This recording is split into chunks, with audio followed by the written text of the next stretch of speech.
several rounds of rain struck parts of the Midwest this week.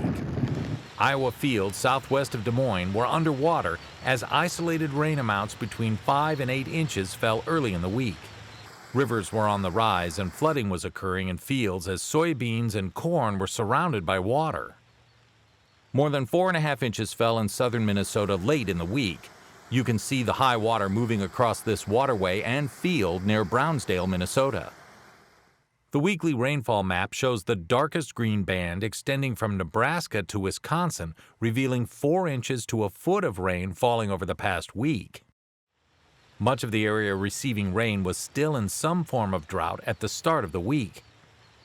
The drought monitor data cutoff is Tuesday morning, so rains since then were not reflected as dry conditions remain prevalent in parts of the Cornhusker State up to South Dakota and eastward toward northern Indiana.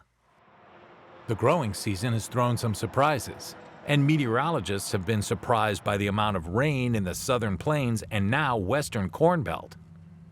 Weather forecasters report much of the grain belt is in a neutral period away from La Nina or El Nino. I think that we, to a certain degree, have gotten enough moisture to at least give this year's crop a chance. Now, we still got a good portion of summer to go, and I do think that there are some risks going forward that may look a bit more like 2020.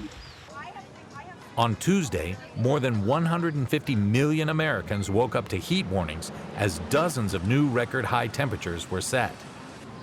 Here in New York City, Broadway was baking. Fountains provided some relief, but beaches and parks with shade were popular locations. Extensive triple-digit heat led to slowdowns to infrastructure like the train system. Humid, that's the worst, the humidity. The heat sucks, but the humidity is what makes you sweat and feel sticky, and I don't like it. Outdoor work was slowed as construction crews in Boston navigated the harsh conditions. For Market to Market, I'm David Miller.